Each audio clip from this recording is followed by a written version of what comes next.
Today we're going to learn about recounting. Recounting is a reading strategy that we can use to summarize what we've read. Our goal today is going to be to learn how to recount stories, including their key details. In order to do that, we're going to learn what recount means. We're also going to learn how to use key details to recount a story. Let's review. Key details include these story elements: setting, characters, and events. These are the key details that we're going to be using today because this is our foundation when we recount. Recounting is telling the story over again. That's it. It's pretty simple. But it's important to know that recounting only includes key details. You ready to give it a try? Let's go. Read along with me.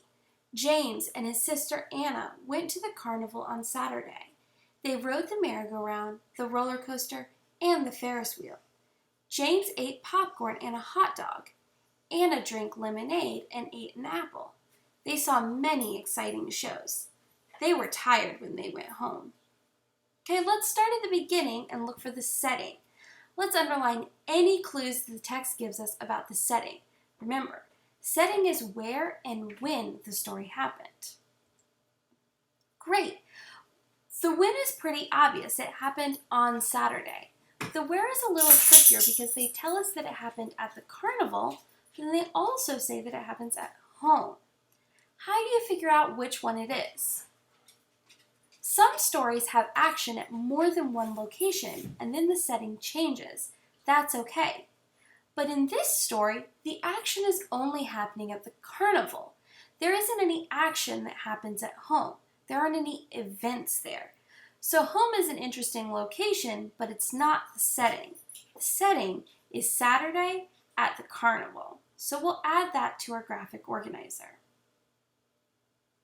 Now we want to look for the characters. Let's underline any characters in the whole story.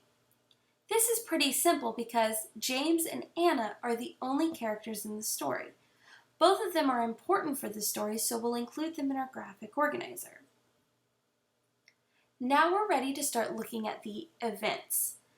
The events are the action in the story, the stuff that happens. So let's go ahead and underline any action in the story. Whoa, that's a lot. Let's go through it slowly.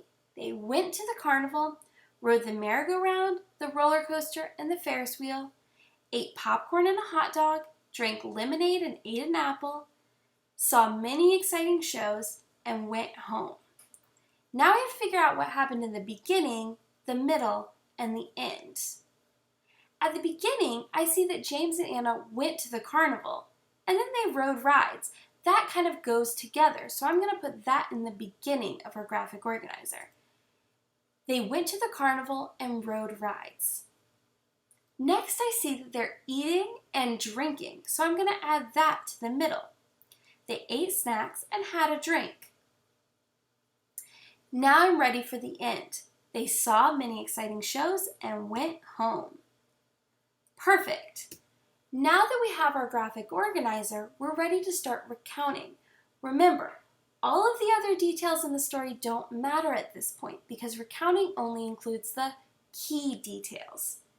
So let's use these to write a paragraph.